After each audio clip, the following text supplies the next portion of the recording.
আসসালামু আলাইকুম। আমি আপনাদের মাঝে কয়েকটি টিপস নিয়ে চলে আসলাম। আপনাদের যদি ভালো লাগে লাইক করবেন, কমেন্ট করে আপনার মতামতটা জানাবেন। ভালো লাগলে সাবস্ক্রাইব করে পাশে থেকে যাবেন। প্রথম টিপসটি হলো কিভাবে আমি টমেটো ফ্রোজেন করে রাখি, সেটাই আপনাদের মাঝে শেয়ার করছি। আর এই যে প্রথমে আমি টমেটোর বোটাটা আমি তুলে ফেলে দিলাম। তারপরে এই যে এভাবে সিলেটে বাটা আমি এভাবে লাগিয়ে দিলাম প্লাস চিহ্নের মতো। আমি প্রতিটা এইভাবেই আমি সিলেটের আঠা লাগিয়ে নেব। আর এভাবে সিলেটে আঠা লাগিয়ে নিলে ফ্রিজে এবং ফ্রিজের বাইরেও অনেক দিন ধরে রাখা যায়, টমেটো নষ্ট হয় না। আপনারাও চেষ্টা করে দেখবেন, আপনারাও ট্রাই করে দেখবেন। আর আমার এই টিপসটা ভালো লাগলে কমেন্ট করে জানাবেন এবং লাইক করবেন। আমি এইভাবে প্রতিটাই আমি সিলেটে বাটা লাগিয়ে নিয়েছি। তারপরের টিপসে চলে আসলাম। আর এই যে প্রথমেই আমি এখানে একটি টিস্যু পেপার নিয়েছি। টিস্যু পেপারটা আমি এই যে রেখে দিলাম। তারপরে আমি কয়েকটা শুকনো লঙ্কা আর তেজপাতা আমি ছোট ছোট করে টুকরো করে ছিঁড়ে নিলাম। আর এদিকে আমি লবঙ্গ নিলাম, গোলমরিচ নিলাম। আর এইভাবে আমি ভাঁজ করে নিচ্ছি। তারপরেই আমি রেখে দেব চালের বস্তায়।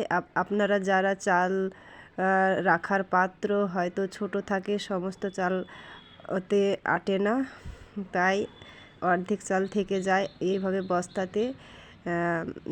বস্তাতে এইভাবে রেখে দিলে চালগুলো ভালো থাকবে, নষ্ট হবে না, পোকা ধরবে না, পোকামাকড় ঢুকবে না। আপনারাও এভাবে ট্রাই করে দেখবেন। তারপরে টিপসে চলে আসলাম। এদিকে কাঁচা লঙ্কা নিয়ে চলে আসলাম। কাঁচা লঙ্কাগুলো আমি বোটা ছাড়িয়ে নিচ্ছি। আর লাল লঙ্কাগুলো আমি আলাদা সাইড করে রেখে দেব। লাল লঙ্কাগুলো রোদে শুকাবো। আর কাঁচা লঙ্কাগুলো আমি কিভাবে ফ্রোজেন করে রাখি সেটাই আপনাদের মাঝে শেয়ার করছি। আর এই যে দেখুন, লাল লঙ্কা আমি আলাদা করে নিয়েছি। আর লাল লঙ্কা বোটা সহ আমি রোদ্রে শুকোতে দিব।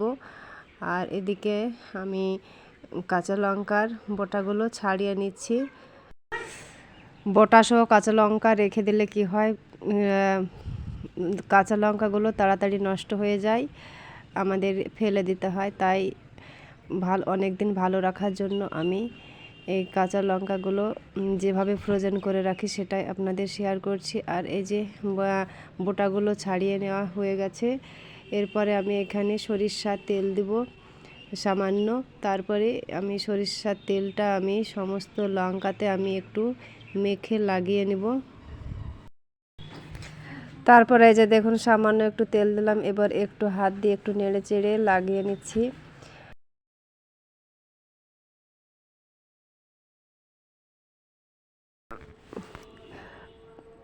একটি প্লাস্টিক কন্টেনার নিলাম। তারপরে এই যে টিস্যু পেপার আমি পেতে দিচ্ছি।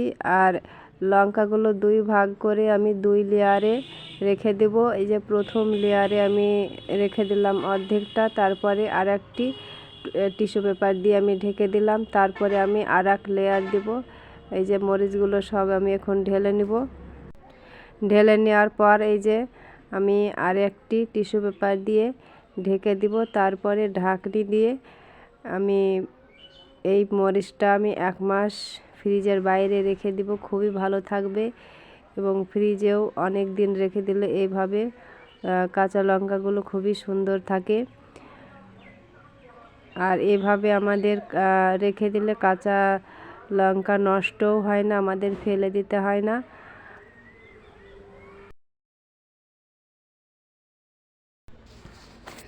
আর তারপরে এই যে এই লাল লঙ্কাগুলো এইভাবে আমি ছাদে রেখে দেব, শুকিয়ে যাবে।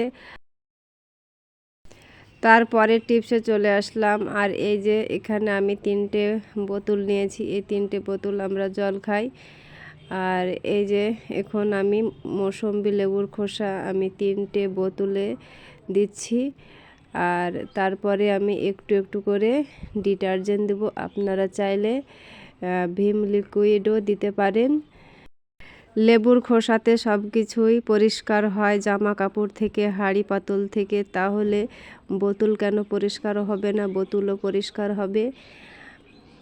আমি আপনারা চাইলে এতে পাতিলেবুর খোসাও দিতে পারেন। পাতিলেবুর খোসা থেকে যে রসটা বেরিয়ে আমরা খাই, খোসাটা ফেলে দিই, সেটা ফেলে না দিয়ে এইভাবে ব্যবহার করলে খুবই ভালো হবে। আমার কাছে পাতিলেবুটা ছিল না, মৌসুম্বি লেবুর খোসাটা ছিল, সেটা দিয়েই আমি চালিয়ে নিচ্ছি।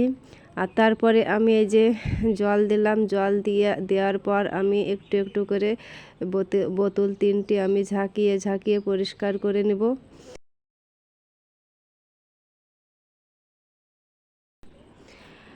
লেবুর খোসা দিলে বোতলের দুর্গন্ধটা চলে যায়।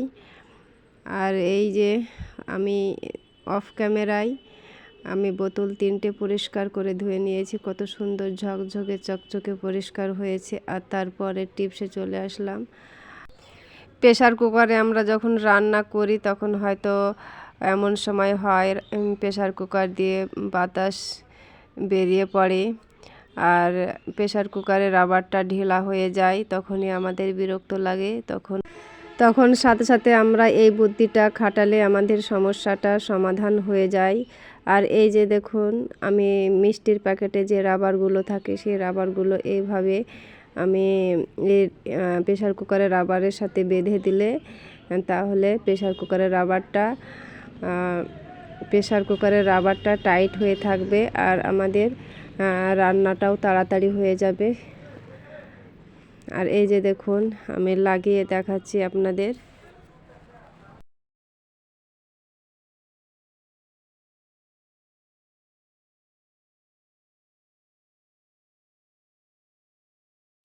আর এই যে দেখুন, সমস্যার সমাধান হয়ে গেল। আর এই যে দেখুন কত সুন্দর টাইট হয়েছে। আর রান্না বান্না শেষ করে আপনারা সময় মতো বাজারে গিয়ে প্রেসার কুকারের রাবারটাও পাল্টাতে পারবেন। আর আমার আজকের মতো ভিডিও শেষ করলাম। ভালো থাকবেন, সুস্থ থাকবেন। আল্লাহ হাফেজ।